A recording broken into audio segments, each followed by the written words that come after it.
জীবনে সঠিক সময় কখনোই আসে না। যখন আপনি শুরু করে দেন সেটাই সঠিক সময় তৈরি হয়ে যায়। মানুষ সফল হতে তখন শুরু করে যখন সে দুনিয়াকে না নিজেকে বদলাতে শুরু করে। যে যাই বলুক তাতে আপনার কিছু এসে যায় না, কারোর কোনো কথায় আপনার খারাপ লাগে না। যদি আপনি নিজেকে এতটা বদলাতে পারেন বা এতটা পরিবর্তন করতে পারেন, তাহলে পাক্কা একদিন আপনি সফল হতে চলছেন। আপনার আশেপাশে যারা আছে তারা খারাপ কি ভালো সে বিচার করা ছেড়ে দিন। আপনি শুধু নিজেকে ভালো থেকে আরও ভালো বানাতে থাকুন। দুনিয়ার সব কিছুই আপনার নজরে ভালো লাগতে শুরু করবে। সারা পৃথিবীর সমস্ত বই পড়ে যতই আপনি জ্ঞান অর্জন করে নিন না কেন, তবু আপনার মধ্যে জ্ঞানের কমতি থেকে যাবে। যদি আপনি নিজের ভিতরের আত্মজ্ঞান অর্জন না করতে পারেন, নিজেকে নিজে না জানতে পারেন, তাহলে বাইরের কোনো জিনিস আগে এগোনোর জন্য আপনাকে বাধা দেয় না। আপনার ভিতরের চিন্তা ভাবনাই আপনাকে থামিয়ে দেয়। তাই পরিবর্তন বাইরের করার বদলে নিজের ভিতরে করুন। নিজের ভিতরের সাহসকে কখনোই দেখাবেন না। আপনার সামনে বই কত বড় আছে, বরং সুযোগ পেলে সেই বইকে দেখান আপনার ভিতরে সাহস কতটা আছে। সমস্যা যতই বড় হোক আপনি তার সমাধান করতে পারবেন। হেরে যাওয়ার ভয়তে যদি আপনি স্বপ্ন দেখা ছেড়ে দেন, তাহলে আপনি শক্তিশালী না, আপনি একজন কমজোরি মানুষ। তবে যদি জীবনে সফল হতে চান, আপনাকে এতটা কমজোরি হলে চলবে না। বাধা বিপত্তির সমস্যা দেখে থেমে গেলে চলবে না। মনে রাখবেন, জীবন প্রত্যেকটি লুজারকেও লেজেন্ড হওয়ার একটা সুযোগ অবশ্যই দেয়। তাই সমস্যার অজুহাত দেখিয়ে আপনার সামনে আসা সুযোগগুলোকে চলে যেতে দেবেন না। প্রত্যেকবার হয়তো আপনি সফল হতে পারবেন না, প্রত্যেকটি সুযোগকেই হয়তো কাজে লাগাতে পারবেন না, কিন্তু চেষ্টা করতে থাকলে কোনো একটি সুযোগ আপনার জীবনকে সম্পূর্ণ পাল্টে দেবে। আপনার ভাগ্যের তালা খুলে দেবে। আপনার সমস্ত পরিশ্রমের মূল্য ওই একটা সুযোগেই সার্থক হয়ে যাবে। কারোর কাছে হাত জোর করে প্রতিষ্ঠা পাওয়ার বদলে নিজের দমে নিজের পায়ে দাঁড়িয়ে কিছু প্রতিষ্ঠা করে দেখান। মানুষ আপনাকে সালাম ঠুকবে, আপনার হিম্মতের তারিফ করবে।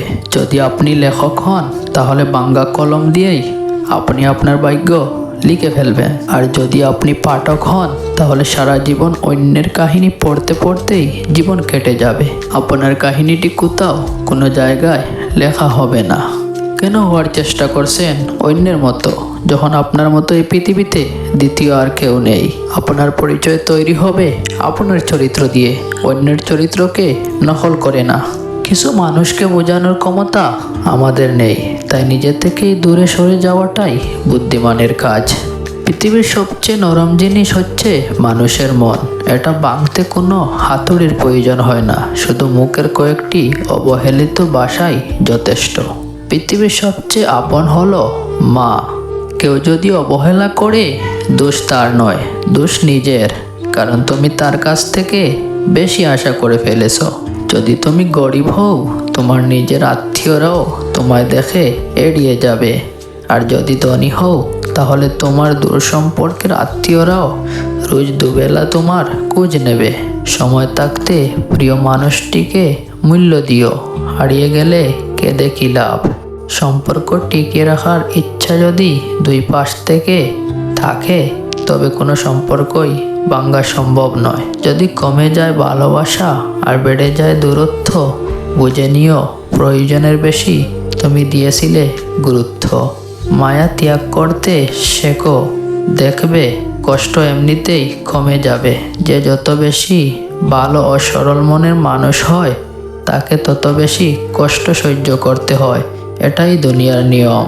নিজেকে এমনভাবে তৈরি করো যে তোমার ছেড়ে চলে গেলে সে যেন তোমার জীবনে ফিরে আসার জন্য আফসোস করে। এই শহরে ক্ষণিকের জন্যে হাত ধরার মানুষের অভাব হয় না, অভাব হয় শুধু হাত ধরে শেষ পর্যন্ত দাঁড়িয়ে থাকার মানুষের।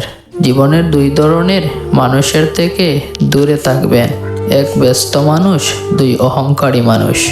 কারণ ব্যস্ত মানুষেরা নিজের ইচ্ছা ছাড়া কথা বলবে না, আর অহংকারী মানুষেরা নিজের স্বার্থ ছাড়া পাশে থাকবে না। কিছু কিছু সম্পর্ক শেষ হয়েও হয় না।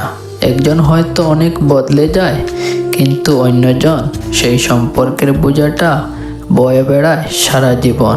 কাউকে মারার জন্য বিষের প্রয়োজন হয় না, ছোট ছোট অবহেলাগুলোই যথেষ্ট।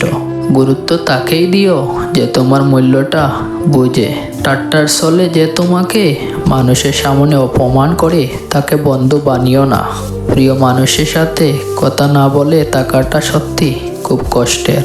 ধৈর্য মানুষকে উন্নত করে, রাগ মানুষকে ধ্বংস করে।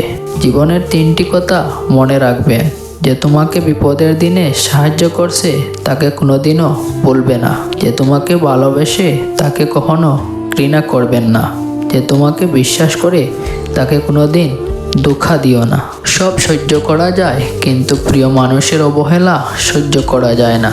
একতরফা ভালোবাসাগুলো এমনি হয়, একজন পাগলের মতো ভালোবেসে যায় আর একজন পাগল ভেবে শুধু অবহেলা করে যায়। অনুভূতি, ভালোবাসা, মায়া এগুলো যত কম প্রকাশ করবেন, মানুষ আঘাত করার সুযোগ তত কম পাবে। কোনো অভিযোগ নেই আর কখনো থাকবেও না।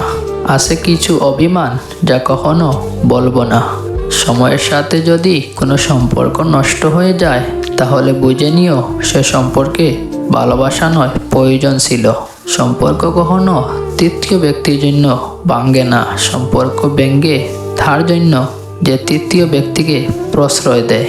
সত্যিকারের ভালোবাসার মানুষ তো সেই যে ঠান্ডা লাগা গলা আর কান্না ভেজা গলার পার্থক্যটা বুঝবে। আঘাত ছাড়া জীবনে কখনো উন্নতি করা যায় না। জীবনে যত আঘাত পাবে ততই কাছের মানুষগুলোকে চিনতে পারবে।